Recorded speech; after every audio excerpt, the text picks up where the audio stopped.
here we are. We are live. Previously recorded live, as it goes. Here we are with another episode of the Miskatonic Alumni Association. I am one of your hosts for this random, off the top of our head discussion. I'm Bill, and with me always is my good friend Terry. Terry, hello. Well, it's good to be back in front of a live studio audience, as they always say. We've been taking like a little weekly look, I suppose, at Lovecraft country, right, as part of our whole Lovecraftian subject matter. So, what do we have in store this week then? Well, today is going to be a little discussion about episode 3. I think I have a lot more to say about this episode. You want to bring everyone up to speed on what's happened so far before we get into this? Well, story-wise, I mean, let's see. Our main character, Atticus or Tick, went in search of his father, right? That had disappeared, and he received this strange note. So he headed off with the Uncle George and his friend Letitia, and evading monsters, racist sheriffs. They eventually came to Ardham House. Not Arkham House, but Ardham House. A slight change there. And episode 2 really just knocked it to a bigger scale, what with a ritual happening that involved him and his supposed lineage, and they rescued his father, but at a price. And that's where we were left at the end of last week, right? Yes, indeed. Yeah, it was quite a big price, and yeah, it has many repercussions in this episode, that's for sure. This episode, from the start, it doesn't seem like it's tied into the first 2 episodes until the very end, but this is more of a haunted house story. And I know we discussed earlier in probably episode 1 and 2 of our discussions that there's a lot about this series that feels like a Call of Cthulhu role-playing game. And I think that this episode was very much like a Call of Cthulhu scenario. You have the cast of characters more or less moving into like the world's most cliche haunted house. I mean, just looking at it from the outside, it would be like your standard issue drawing of a haunted house, and everything inside the place is just like Halloween Central. So it's really interesting that they move into a place that looks like a haunted house. It has a reputation of being haunted and being dangerous, and wild antics ensue, do they not? Very much so. I mean, you mentioned it. It's like a Call of Cthulhu RPG. In a way, like I always got this Betrayal at House on the Hill vibe. Yeah. These characters exploring these rooms slowly but surely. But I definitely agree. Like I remember still a while back. I don't know whether you mentioned on the show or to me outside of the show, but you were still telling me that the series was going to be like a series of smaller stories that would differ from week to week. That's what I heard, yeah. And like for me, this one was probably the first one that felt like that. Like the first 2 episodes are closely tied. I mean, it's like him searching his father, him finding this house, they find his father, end of episode 2 in a way.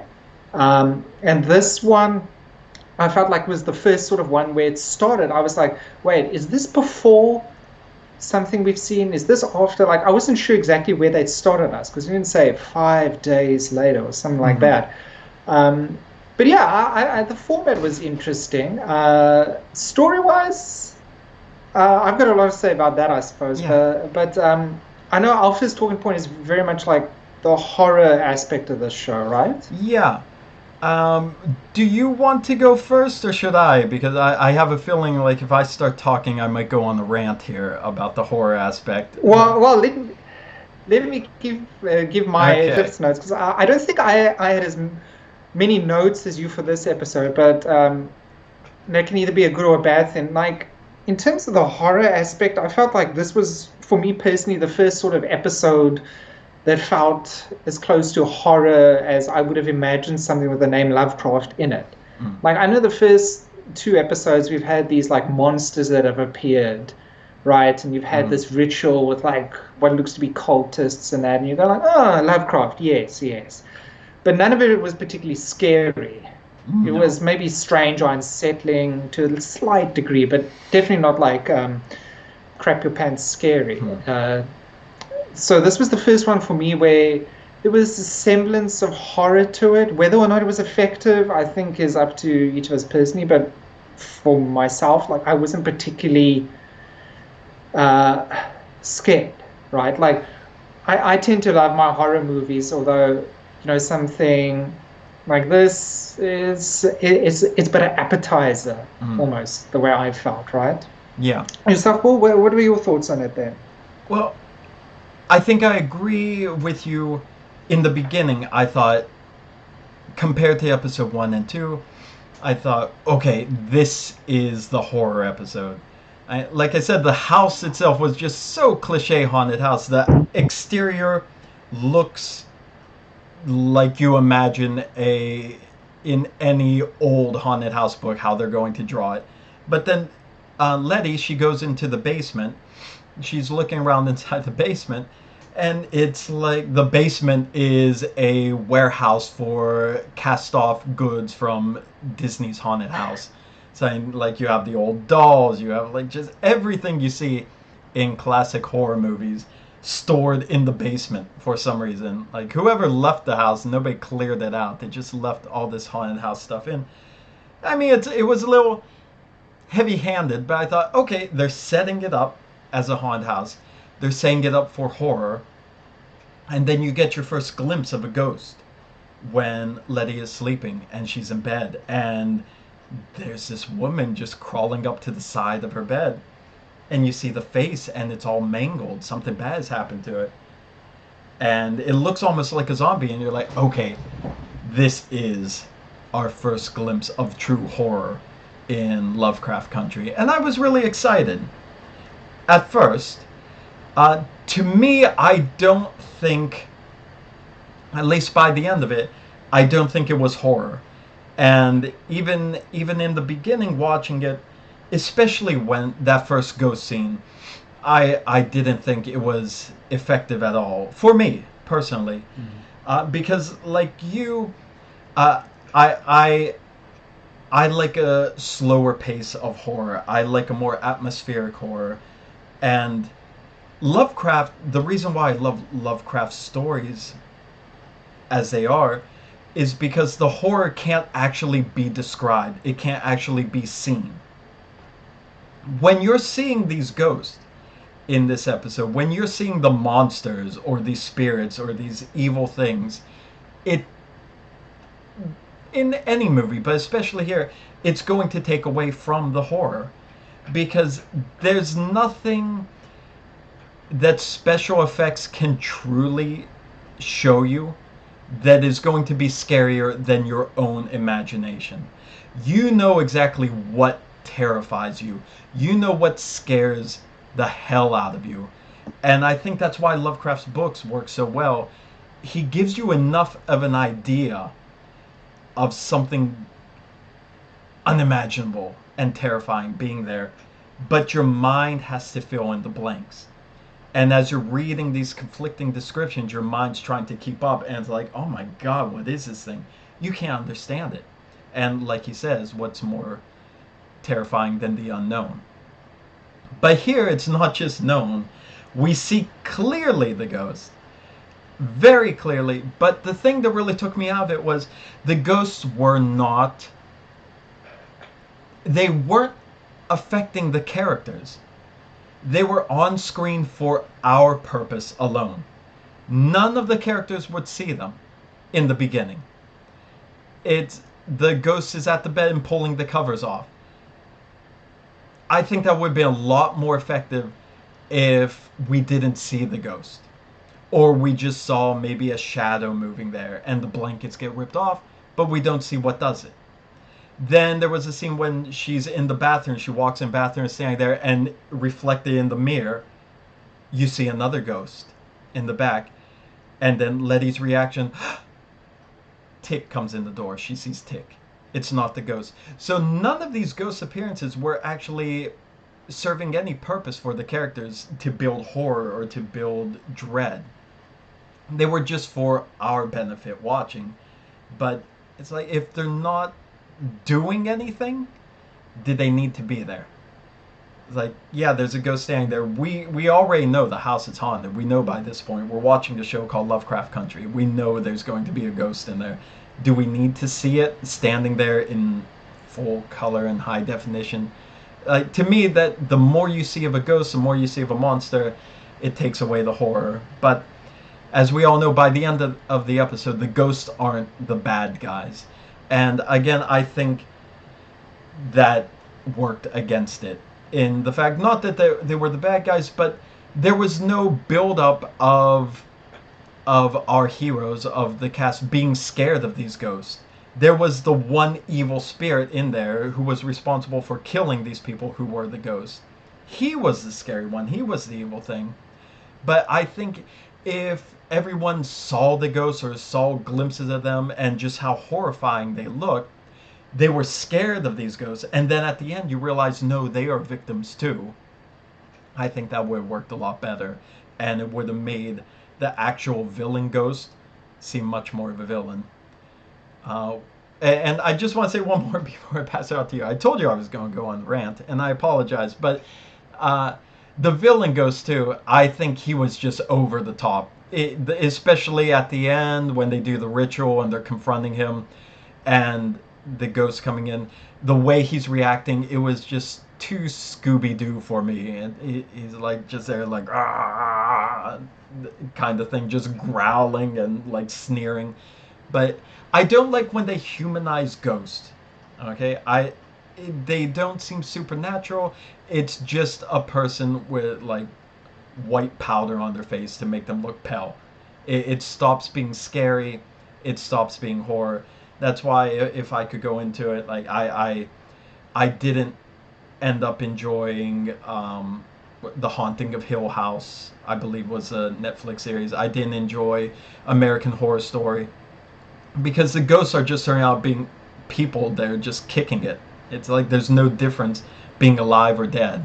It's just what side of life are you on. So I did not like the horror by the end of it. As hyped as I was in the beginning, it turned out to be a letdown for me.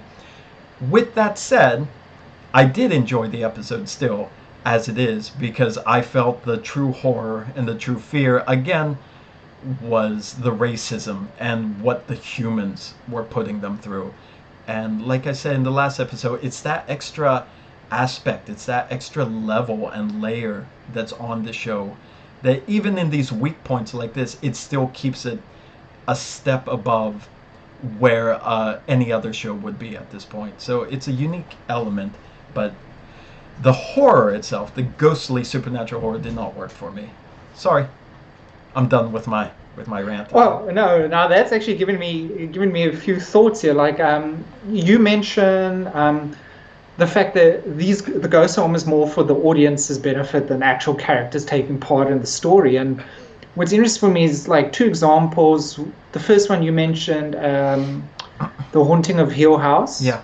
At Hill House. Whatever it is. Yeah. Shirley Jackson, right? Like I read the original book like about a year ago, and that was really good actually in terms of the book, because it's never really spelled out to you what's happening, and they saw a ghostly shape wearing blah blah blah. At no point do you actually feel like you understand it, and it helps the suspense of the story. And similarly, Ridley Scott's Alien as well. It's always held up as the perfect way to sort of present like a monster. Like you don't show it. Yeah. You give hints or like quick glimpses.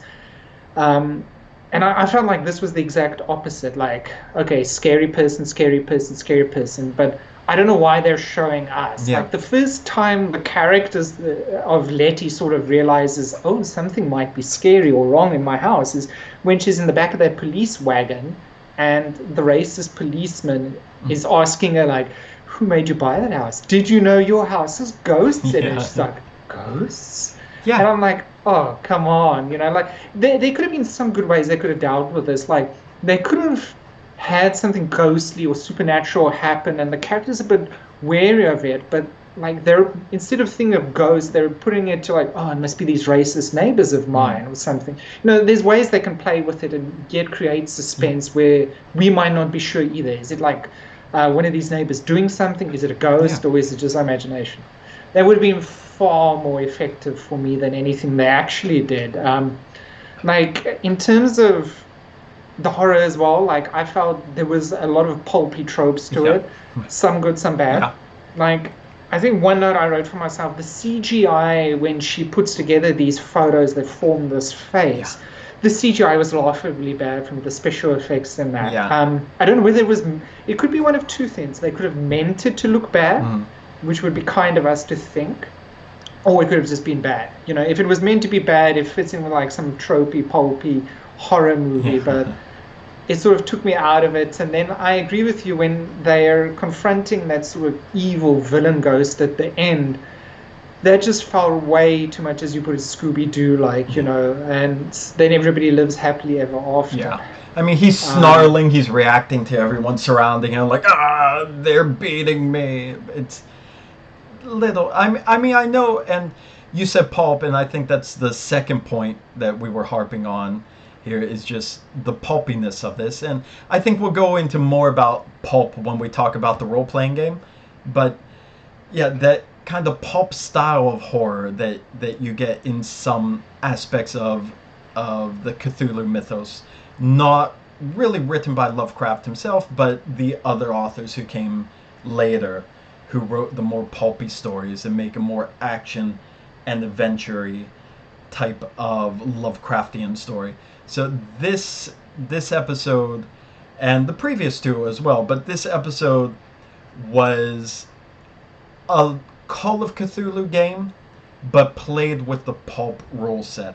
So it's like you have the villain there, even though he's a ghost, he's still a very humanoid and human feeling entity. And just the way he's reacting, the way that you have to piece together his face with all the random photos that she took, and that summons his face to just come and scream "Get out!" Which he did scream "Get out!" Right? I think so, yeah. Get out of my Yeah, house. He "Get out!" kept, when he was like sort of inhabiting tech. Yeah, I wondered if that was going to be a callback to Jordan Peele's Get Out movie, if that's why he put it in there. Like I thought he was just gonna stop with Get Out, and then maybe the face would turn like now showing on HBO Max. I'd actually forgotten that Jordan Peele was, one of the names behind the Yeah, he's the series. one. Like, He's the driving force behind it. Yeah. yeah, I mean, it was a bad show. It wasn't a bad show. Mm. There was some points like, when she's determined to sort of rid this house of the ghost, and then her neighbors are watching as she comes with like what I'm assuming is a witch doctor as they sacrifice a goat in front of the house. I was like, wait, what?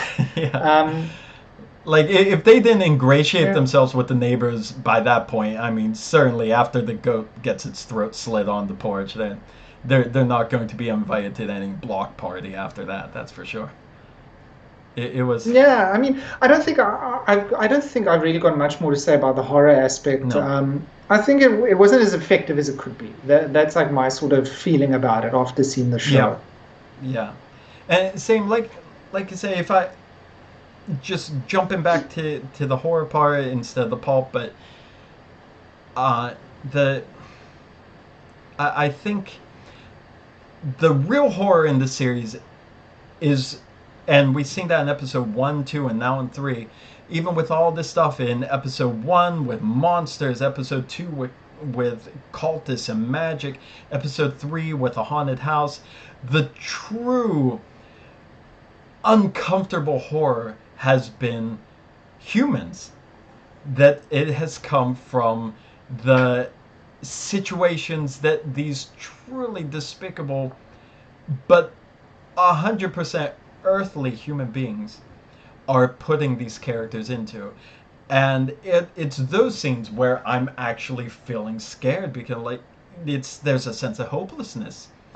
And Mm. Like, this isn't Lovecraftian horror, and especially like the social commentary part, that's not Lovecraftian at all. But the one thing it does have in common is that sense of utter hopelessness, that there's nothing you can do in this situation. You can't win. And that's the situation that these people are existing in, and it has nothing to do with the monsters or the supernatural at all. And to me, those scenes are what really shake me. Mm, one final thought maybe from me in terms of the horror was, especially because this is a show that's trying to have like some commentary on racism and be a horror show at the same time.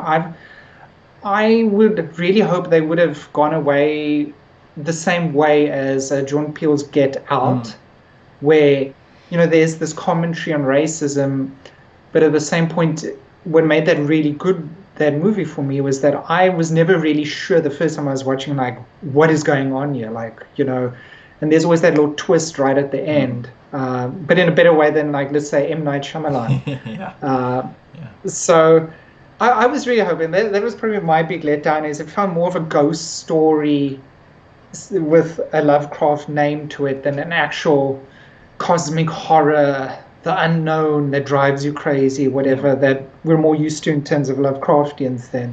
Yeah. But that said, the one thing I think they really did very well in this episode was very much the pulp aspect Mm. that they've been hitting on since the very first shot we had in episode Yeah. one, Yeah. right? And yeah, that opening of episode one, that is just completely pulp out there with all these characters from pulp novels appearing and just mashed together, like we said, like Ready Player One, but in the 1950s.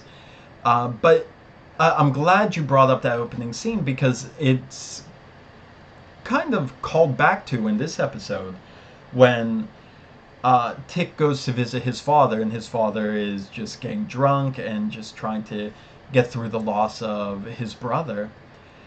He tells the story that when they were, I guess George and Montrose were boys. I don't know how old. I don't quite recall that scene. That they were rescued. They were being attacked by whoever, and they were rescued by a man who looked like Jackie Robinson and came and fought off the attackers with a bat.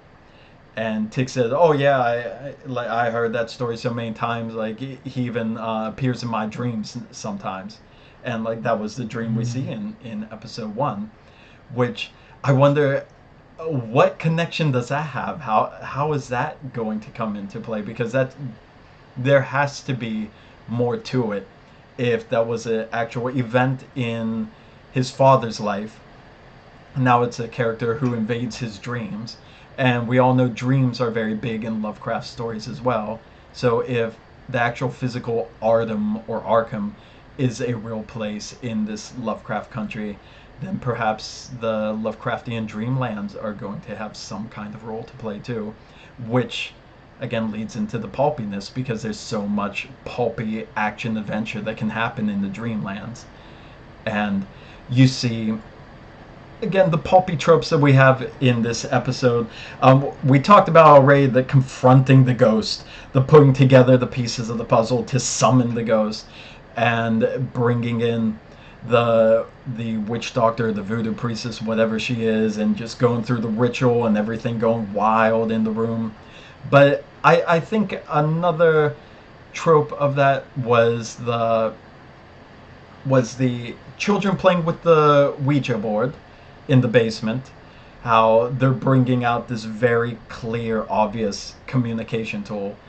But one more scene, the in this Winthrop house, the name of it, when they're throwing the party, Aunt Hippolyta, she finds this room open up, and there's a gold solar system model in there, like a really intricate solar system model, and it's like really presented to us mysteriously that the door opens, Hippolyta comes in, and she's fixated on this thing that takes center stage in the scene, and then it's gone.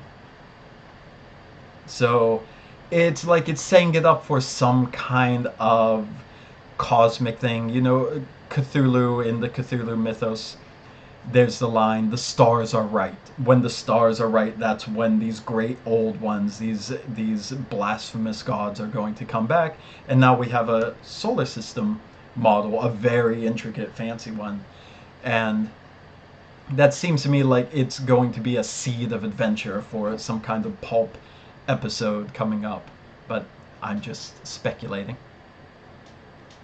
Yeah, that was the scene that actually stood out to me because I wasn't really aware of the significance of it because it was presented to us like, okay, this is really important. Yeah. Why is she in it? I'm like, I don't know. She's walking in there. At first I thought, is this supposed to remind about something of Uncle George? Did Uncle George like this? But I don't recall that he ever went like, oh, yes. So the golden model of the solar system I had in my youth or whatever. Like, so I wasn't too sure. Like maybe, like you say, it comes back in another episode or two. That would be a very J.J. Abrams thing to do. You know, put like some small thin episode and then 10 episodes later, oh, yeah, remember that little scene? Now it's really important. Yeah. But yeah, the pulp thing of this that was probably, I know the original book is supposed to also feature like quite a lot of pulpiness in terms of how it's written. You know, I feel it's been hit or miss so far in this season for me in these 3 episodes. There's been parts where I've gone like, oh, that's really pulpy, you know, like Jackie Robinson like slicing Cthulhu in half with a baseball bat. You know, stuff like that seems really pulpy for me. It fits in perfectly with the 50s.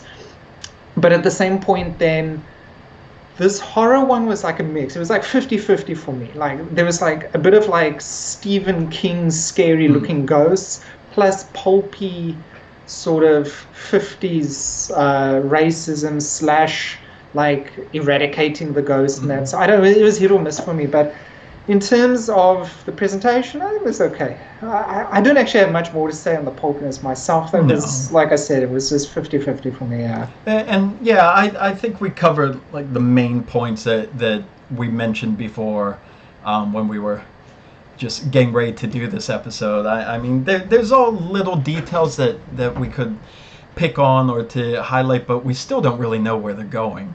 But I don't think it's in our interest to keep droning on and on about things that we don't have fully formed thoughts on yet. But definitely, yeah, I think the last thing to say about the pulpiness from my side would be, again, the ending there, how little Miss Braithwaite is behind it all. She's the one that got the house into Letty's hands in the first place because the house is tied into the Sons of Adam, and she's looking for the missing pages from their what was it, Book of Names, or I believe that was the name of it, and then she uses her magic again, like instantly as a sorcerer. So lots of pulpy aspects there, but I think we could save more of that for a future episode. I think we got our point across here. Yeah, I think as is our tradition for each week, again, a couple of books that made an appearance or reappearance in this episode. The first one is Dracula. Yep. We see old Hippolyta tearing out pages. I wasn't really sure why she was tearing out pages. I know later on we find that when Montrose like picks up the book as it falls out, he says like, "Oh, this was George's favorite one," right? So I wasn't sure exactly what was the significance of her tearing out the pages. And then yet again, Count of Monte Cristo, 3rd week in a row we've seen that. So clearly, Count of Monte Cristo has got to be something that they're like, look at this book; it has something to do with this series. They're hitting us over the head. I can't say I can't say it's really endearing me to it. Like, I don't think I've actually read Count of Monte Cristo. I've just got like a Cliff's Notes version in my head. So far, those were the only 2 I spotted, though. You know, the usual Book of Names they mention and all that. I don't know, Bull, did you have any other small things from this week that you saw? No, not particularly. I mean, I mentioned the books too, or I wrote down about the books too, but no, I think it was pretty straightforward as trying to be a haunted house episode and setting up whatever the story is going to be with the Winthrops and the Book of Names down the line. But No, I think this was a pretty compact episode, and it seems to be a one and done. And who knows what the next story is going to be. Yeah, I think that pretty much wraps up our thoughts on this week, right, for the show. I know we've got a couple more episodes we're planning to get Yeah. out in the near future. Like, let's see, the next one we want to deal with, I think, was one you're particularly keen on, right? The Definitely, Call yeah. of Cthulhu RPG introduction. Yeah, probably before we get the episode 4 video up for Lovecraft Country. Yeah, probably this weekend we're going to film one about something I'm really thrilled and passionate about, the Call of Cthulhu role playing game, because I know a lot of people who are just starting to discover Lovecraft through this series, even though it's not really Lovecraft. So I think a lot of people are going to want to experience for themselves like this type of horror, whether it's traditional Lovecraft or pulpy Lovecraft, and want to play games. And they might not be aware of the Call of Cthulhu role playing game. So I don't want to do anything in depth, but I want to point people in the right direction and just share why it's one of the greatest games I've ever played. Yeah, as someone who's only got like the barest of experience with it, I'm actually looking forward to that myself. It's a really cool system from what I've seen, so I'm definitely looking forward to that. I know from my side, like I'm hoping to at least get some work done on a couple of classic Cthulhu PC games that I'd Yeah. like to try and stream. I know we've got a rather bare bones Twitch channel that we'll hopefully be using more in the future, but I definitely like to get out one or two. I'm not sure when exactly, but. Hmm. So I think we'll try and get that Cthulhu episode out, and then hit Lovecraft Country again Yeah. For episode 4 next week. Yeah, and we got a But lot more other after than that, that. Yeah, but also should mention. I mean, you said Bare Bones Twitch channel, but thanks to you, you've already gotten this out on all the different podcast locations around the internet.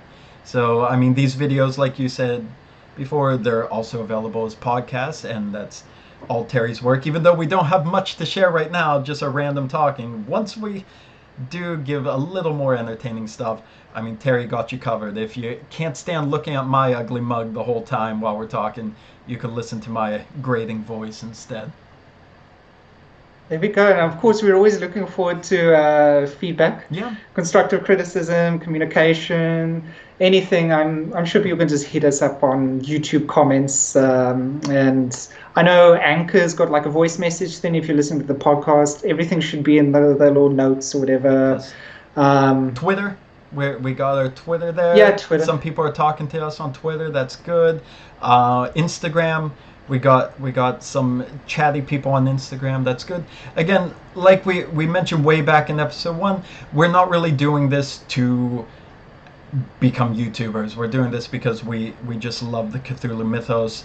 We love talking about with other fans, and what a better way to get involved by putting out these videos and just opening up the discussion and talking to people. So that's why we're doing it. So please don't be Yeah. shy. Jump in the conversation.